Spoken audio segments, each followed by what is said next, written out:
Saludos, estimados estudiantes. En este video vamos a ver el tema de técnicas de investigación.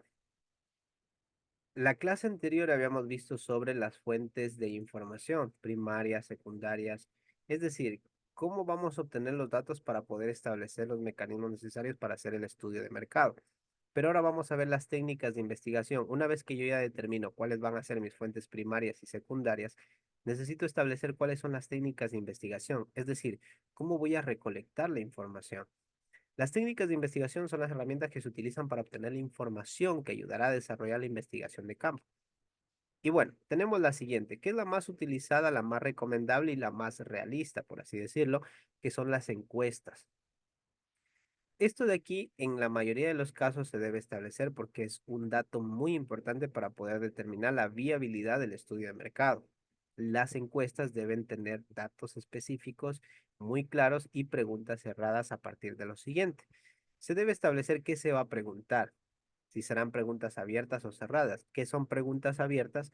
Son preguntas los cuales dan libertad de respuesta. Por ejemplo, una encuesta es, eh, ¿cómo usted se ha sentido como cliente al adquirir este producto? Puede ser, ¿verdad? Es decir, tú le das la libertad a la persona que estás encuestando a responder muchas cosas. Eso se llama preguntas abiertas. Preguntas cerradas es cuando tú le das opciones de respuesta. Por ejemplo, preguntas, el servicio que le han brindado en esta empresa, ¿cómo lo calificaría? Y tú das opciones, bueno, malo, regular, pésimo. Entonces tú estableces allí y son preguntas cerradas porque no le das libertad a responder, sino que él va a tener que seleccionar una de las opciones. Entonces a eso le conocemos como preguntas cerradas. ¿Cuál será el medio de comunicación a utilizar? Es decir, cómo vas a hacer la encuesta, lo vas a hacer personalmente, lo vas a hacer virtual, lo vas a hacer por llamada de teléfono. ¿Cuántas encuestas se realizarán? Para lo cual se debe emplear un muestreo estadístico. ¿Qué es un muestreo? De toda la población o potenciales clientes, elegir un puñado aleatorio y el resultado de ese muestreo va a reflejar el resultado de la población. ¿A quién y en dónde se va a encuestar? Eso es muy importante también establecer, ¿no? ¿A quién voy a encuestar? ¿A los clientes, a los proveedores, a la competencia? Es importante resaltar que que las preguntas no pueden ser sugestivas, es decir, no debes eh, in- incidir en que una persona deba responder afirmativamente o negativamente a una pregunta. Por ejemplo, una pregunta que quizás puede ser sugestiva es, em, para ti, ¿qué tan delicioso es el chocolate? Alto, mediano, bajo. O sea, estás ya asumiendo que a esta persona le gusta el sabor del chocolate, pero estás siendo una pregunta muy sugestiva a eso. Las respuestas deben proporcionar la información que se busca, es decir, no preguntes, no se debe preguntar cosas que no te van a interesar, que no te va a servir para la investigación. Te ayudará a facilitar la tabulación también, sin cansar al encuestado, es decir, no puedes hacer tantas preguntas porque quizás lo hace de forma voluntaria el encuestado y si tú pones tantas preguntas, pues no va a querer volver a hacer una encuesta o ya no querrá hacer una encuesta porque le estás quitando el tiempo. Entonces, ¿cuál es la estructura de la encuesta?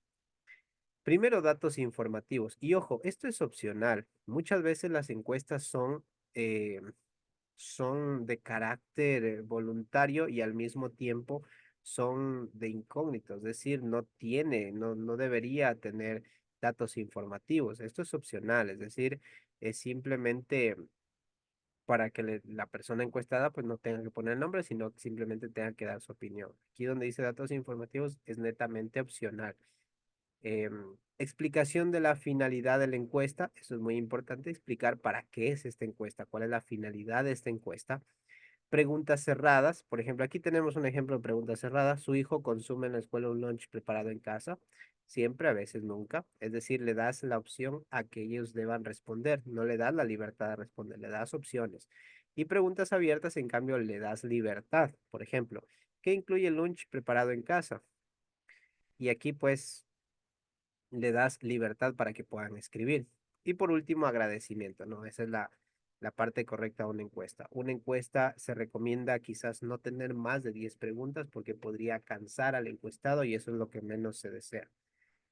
Y bueno, aquí tenemos otro método de otra técnica de investigación, el experimento, que se realiza para buscar la relación entre la causa y el efecto de algún tipo de situación, es decir, establecer un experimento, a ver de qué se trata, cómo funciona.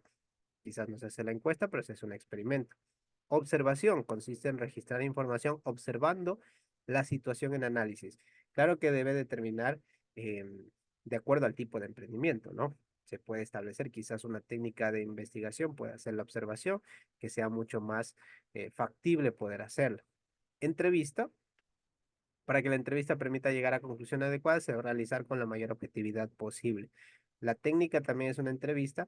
Aquí sí son preguntas netamente abiertas, que luego de la entrevista se debe analizar las respuestas obtenidas y llegar a conclusiones y recomendaciones. Libros, revistas, es decir, el sistema tradicional de consulta para buscar información por la prensa también.